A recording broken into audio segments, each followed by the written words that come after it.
Hello പ്രിയപ്പെട്ടവരെ, ഒരുപാട് വഴിക്കാഴ്ചകളൊക്കെ കണ്ടിട്ടുണ്ടെങ്കിലും ഇന്നൊരു വ്യത്യസ്തമായ സ്മൃതി മണ്ഡപം പരിചയപ്പെടുത്തുകയാണ്. ദേവദാസൻ മോൻ സിഞ്ഞൂർ ഇമ്മാനുവൽ ലോപ്പസ് സ്മൃതി മണ്ഡപം. വളരെ അനുകരണീയമായൊരു കാര്യമായിട്ട് തോന്നിയുകൊണ്ട് നിങ്ങളെ കൂടി ഒന്ന് കാണിക്കാമെന്ന് കരുതുകയാണ്. ഇത് എറണാകുളം പച്ചാളം എന്ന് പറഞ്ഞ സ്ഥലത്തുള്ളതാണ്. പച്ചാളം ജംഗ്ഷനിൽ നിന്ന് ഹൈക്കോടതിയിലേക്ക് പോകുന്ന ആ വഴിയിൽ ഉള്ളതാണ്. അപ്പോൾ ഓക്കെ, നമുക്ക് കാണാം.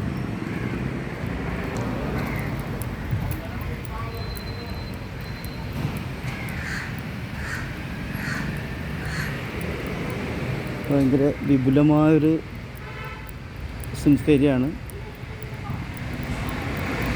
പഴയ കാലത്തു നിന്നും വിഭിന്നമായിട്ട് ഒരു അടുക്കും ചുറ്റോടുകൂടി വളരെ ഭംഗിയായിട്ട് ഒരേ മാതിരിയൊക്കെ പണിതിരിക്കുന്ന കുറേ സ്മൃതി കുടീരങ്ങൾ, ശാന്തം, സുന്ദരം, സമത്വം എന്നൊക്കെ പറയാൻ പറ്റുന്ന രീതിയിൽ നല്ല ഭംഗിയും അടുക്കും ചുറ്റോടുകൂടി പണിതിരിക്കുന്ന, ഹൈറ്റിൽ പണിതിട്ടുണ്ട്. വെള്ളം കയറാൻ സാധ്യതയുള്ളതുകൊണ്ടായിരിക്കും ഹൈറ്റിലൊക്കെ പണിതിട്ടുണ്ട്.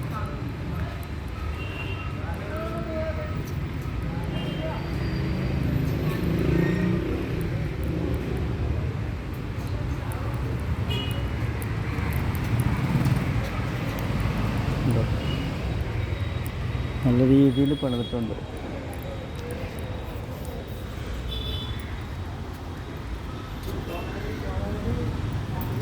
പഴയ കാലത്തുണ്ടായിരുന്നതൊക്കെ വ്യത്യസ്തമായ രീതിയിൽ ഹൈറ്റും രൂപവും ഭാവനകളൊക്കെ വെച്ചിട്ട് വലുതും ചെറുതുമായ കുടീരങ്ങൾ കുറേ ഉണ്ട്.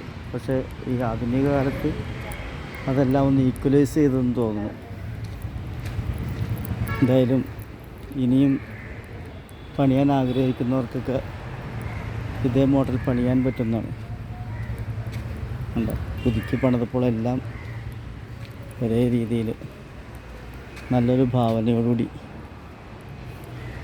അത്യാവശ്യം സ്പേസൊക്കെ ഇട്ട് പ്രാർത്ഥിക്കാൻ വരുന്നവർക്കൊക്കെ കാര്യങ്ങൾക്കൊക്കെ നിൽക്കാൻ, ആരും മുകളിൽ ചവിട്ടിക്കയറി അതിനെ ബഹളം ഉണ്ടാക്കാനോ ശല്യം ഉണ്ടാക്കാനോ പോകില്ല.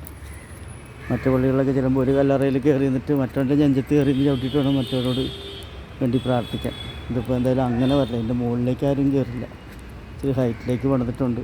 നിൽക്കാനായിട്ട് അത്യാവശ്യം സ്പേസും ഉണ്ട്. അപ്പോൾ ഭാവി തലമുറകളൊക്കെ ഈ രീതിയിൽ അനുകരിക്കുമായിരിക്കും. സ്മൃതി കുടീരങ്ങളൊക്കെ പണിയുമ്പോൾ ഇതേപോലെ. അപ്പോൾ നിങ്ങളിത് കണ്ടിട്ടുണ്ടാവുമെന്ന് കരുതുന്നു. ഇതുപോലുള്ള ഇതിലും വ്യത്യസ്തമായിട്ടുള്ള നല്ല രീതിയിലുള്ള കല്ലറകളൊക്കെ കണ്ടിട്ടുള്ളൊരു അഭിപ്രായം പറയുക. ഇതും കണ്ടിട്ടുള്ളൊരു അഭിപ്രായം പറയുക. അപ്പോൾ ഓക്കെ, നമുക്ക് വീണ്ടും കാണാം പുതിയ കാഴ്ചപ്പാടുകളിലൂടെ. Okay, thank you.